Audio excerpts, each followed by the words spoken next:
There's a lot of uncertainty in the world right now. Wars, AI advancement, job insecurity, economic instability, rising fuel prices. The list could go on, I'm sure you could add to it. And how is all of this uncertainty affecting you?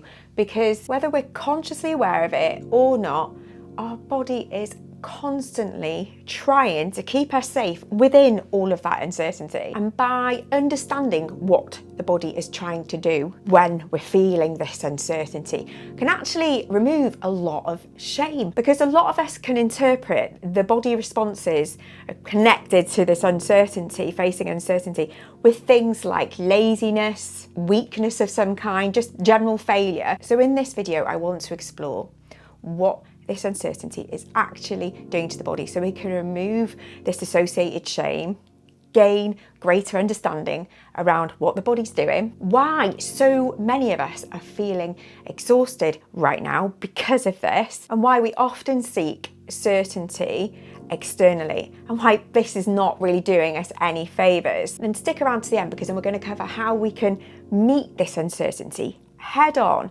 by building our overall capacity to ultimately meet uncertainty differently. One of the clever ways our body tries to keep us safe is through predictability. The brain is constantly trying in the background to work out what's going to happen next. So the brain operates as a prediction machine, and uncertainty creates a prediction problem. The brain struggles with uncertainty because one of its jobs is to predict what's coming up next. I noticed this just last week up the mountain, solo hiking for the first time. The fog came in and I noticed these palpable changes in how I was responding to my environment. The fog had rolled in, and of course, when visibility drops, you can't make the usual predictions. I couldn't see the path ahead. Even though I knew the route, my brain couldn't. It was even like the environment had changed. Even though I knew the route, it looked and felt different.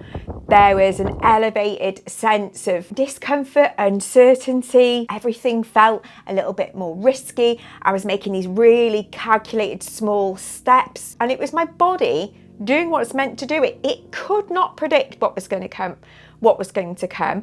And so this was being flagged by the brain as an alert response, which in turn I felt. So heart racing, scanning, feeling really, really alert and feeling unsure. And I'm really overly thinking each and every step I was taking. And I think it can be very, very similar in our day-to-day. We can go into these hypervigilant states when we can't see properly, clearly what's ahead. This might look like looking at the news, watching the news continuously, or one particular topic, you keep coming back to it, talking it over with friends, trying to anticipate what's next because of the uncertainty. Our brain is trying to make sense, trying to predict what's going to happen next. It's also where we'll start creating all these worst case scenarios, trying to plan out the what ifs. If you ever do that, do let me know in the comments below how quickly you can go from present moment to a whole future play out of what you do in certain scenarios. But again, this is the predictive patterning,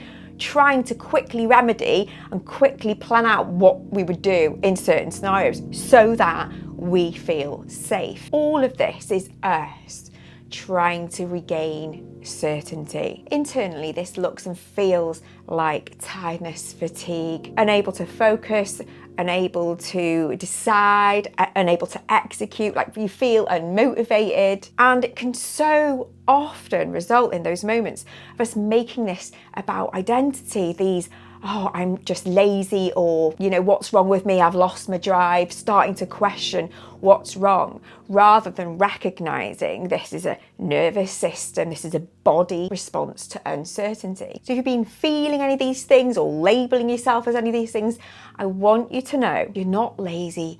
Your body is busy working overtime in the background dealing with uncertainty, because hypervigilance is metabolically expensive. Scanning is work, monitoring is work, trying to predict every possible outcome is work. Even if from the outside, it doesn't look like we're doing much. There's all this work going on in the background. Let's just take a moment right now to see if perhaps you're carrying some of this stress and strain from dealing with so much uncertainty. Does your body feel tense? Are your shoulders raised up to the ears? Can you bring those down a little? Does the jaw feel tense? This is clues that we're holding this tension associated with uncertainty in the body. And this is why we can so often try and seek some certainty externally. It's why we outsource our certainty to others. So that could be looking for the right leader ideology, the right system, the right guru, the right narrative, or the right answer. We're looking externally for answers to bring in that sense of certainty. We're outsourcing and seeking this outside of ourselves. And I'm not saying those things are wrong, but I want to bring some attention to this area, because the problem is when we give or outsource all of our autonomy or trust to these external sources, is that the problem is they only bring a temporary relief to this seeking of certainty. So they calm the nervous system, make the body feel safe for a while. And by putting too much trust in them, we're leaving ourselves in a sort of really more vulnerable state later on, facing even more uncertainty should those things change, which they will. And this is what I want to get into next, because life shows us all the time that it is uncertain. Relationships, there's a long list. Relationships change.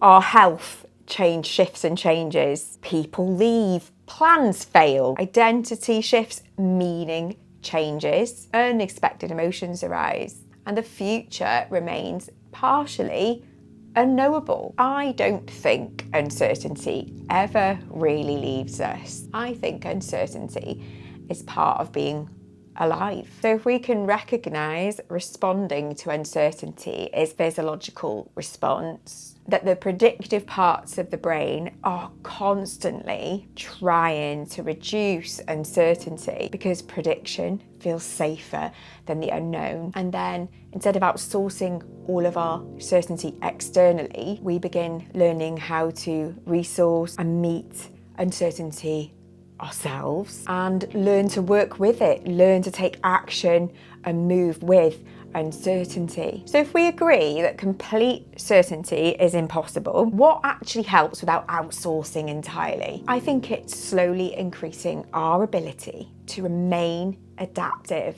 in the presence of that uncertainty, building and increasing our overall capacity. We can't change the world's uncertainty, but we can change our capacity to meet it. Increasing capacity, that ability as well to stay connected to ourselves, what's going on with our body responses, and increasing that capacity through and increasing our adaptability through exposure to certain conditions, things like, introducing more novelty and challenge, taking tolerable risks. So we're getting used to accessing that part of the brain, so we increase that exposure to the feelings of uncertainty, but it's controlled in a way. There's some certainty to the uncertainty because we're intentionally doing these things now. It's learning to recognise when we're becoming slightly destabilised in these conditions that we may